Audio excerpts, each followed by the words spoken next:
Good afternoon, everyone, and thank you for coming. I'm here today to share with you the results of an investigative review ordered in July of 2022 by now retired Chief Steve Williams into a 2018 sexual assault investigation. I will refer to the individual at the center of this case as the victim, in accordance with her wishes, rather than using terms such as complainant or survivor. This case stems from an incident on the evening of June 18, 2018 in downtown London, involving players of the Canadian junior hockey team who were in the city to attend a Hockey Canada event. After the event, the accused and several teammates met the victim at a downtown bar and later invited her to a hotel room where the sexual assault by the individuals now charged took place. The initial investigation conducted from June 2018 to February 2019 concluded without charges, as it was determined by investigators at that time that there were insufficient grounds to lay a charge. This decision led to the case being closed. A comprehensive review was initiated over 3 years later on July 20th, 2022. This review involved re-examining initial investigative steps, gathering additional evidence, and obtaining new information. As a result, we have found sufficient grounds to charge 5 adult males with sexual assault. Those charged are as follows. Michael McLeod, age 26 of Mississauga, Ontario, 2 counts of sexual assault. Alexander Formenton, age 24 of Barrie, Ontario, 1 count of sexual assault. Carter Hart, age 25 of Cherry Hill, New Jersey, 1 count of sexual assault. Foote, age 25 of Denver, Colorado, 1 count of sexual assault. Dillon Dube, age 25 of Calgary, Alberta, 1 count of sexual assault. These individuals have surrendered to the London Police Service and were released on undertakings, with their first court appearance occurring this morning. This investigation has been a lengthy and complex process. I want to recognize and acknowledge the victim for her courage and her incredible strength throughout.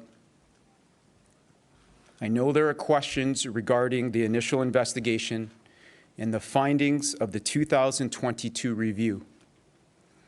It is important to understand that as the Chief of Police, while I am committed to transparency and accountability, I must also ensure that I do not compromise the ongoing legal process. There is a place and there is a time for me to provide those answers, and that time is not now. Therefore, I cannot discuss details that are now part of the case before the courts. I assure you that I will provide more information once these legal proceedings allow. The presumption of innocence until proven guilty is a cornerstone of our justice system, and it applies to the 5 accused.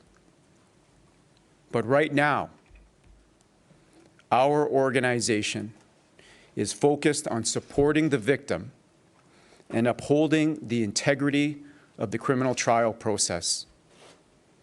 Today's charges are a critical step as we move forward. As Chief of the London Police Service, I assure you of our commitment to investigating all allegations of sexual violence with a trauma-informed and victim-centered approach. I have full confidence in our sexual assault and child abuse section, led by Detective Sergeant Catherine Dan, who will provide more details shortly.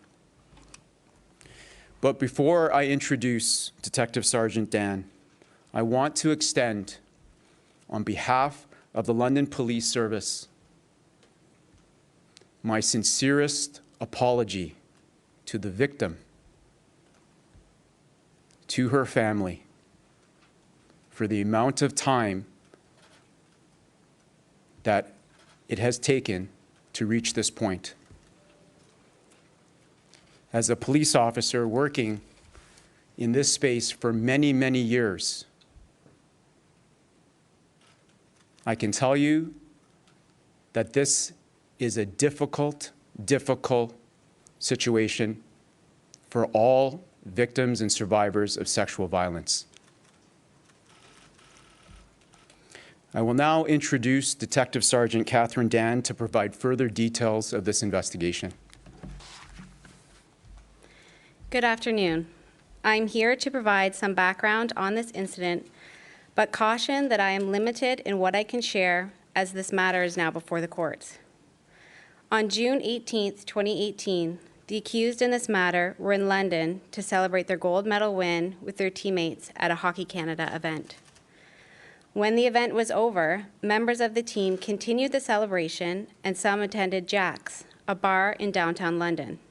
This is where they met the victim. In the early morning hours of June 19, 2018, the victim attended the Delta London Armories Hotel with one of the accused.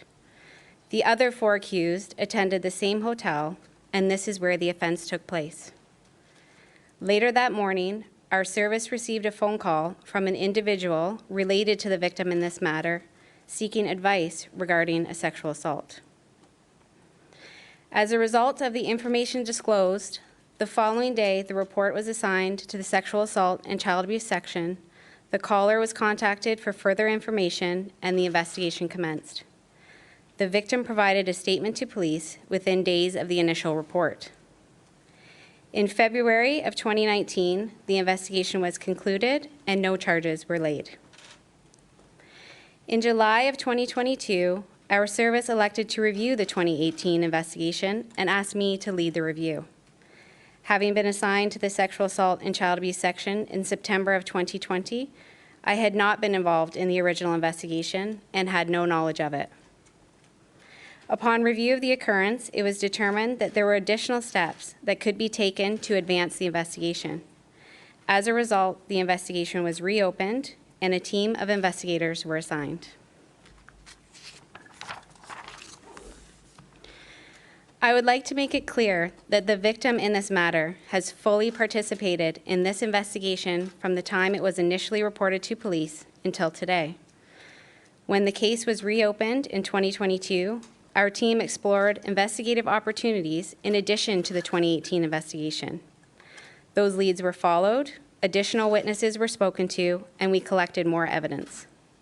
I can confirm that some of this evidence was not available when the investigation concluded in 2019. This is one investigation, not 2. The evidence that was collected in 2018 and 2019 was used in combination with newly gathered evidence to form reasonable and probable grounds to charge these 5 individuals with sexual assault. I understand it has taken a long time to reach this conclusion, and I thank the victim for her patience. Police services are obligated to follow required processes to gain access to certain evidence, and these processes can take many months. Police must take this time to ensure the investigation is thorough and to ensure that we have obtained all the evidence that is available to us. We would like to thank those who have cooperated with the investigation and also encourage anyone who may have information about this incident to contact the London Police Service. There may be witnesses who were at Jack's or the Delta London Armories Hotel that same evening. If you have information related to this investigation, I urge you to contact our police service. We acknowledge that there is always room for improvement in the response to sexual violence. We know that most sexual assaults are not reported to the police. The London Police Service is committed to improving our response to sexual violence. We demonstrate this commitment by listening to our community partners who share their thoughts and input about our investigations. We research what other communities are doing to create new initiatives that improve our service to victims and survivors in London. We regularly review our internal procedure related to sexual offenses to ensure a consistent, trauma-informed, and victim-centric approach. I understand that today's announcement may be upsetting or re-traumatizing for other victims and survivors of sexual assault. I encourage those impacted today to seek support from family, friends, or your local community support resources. I will now read a statement from Karen Bellemere, the legal representative for EM. It takes an incredible amount of courage for any survivor of sexual assault to report to the police and participate in the criminal justice system. That is certainly true for EM. Yet, she remains committed to see this process through. We simply ask that the media and others respect her privacy and her dignity as this matter proceeds through the court process. Thank you.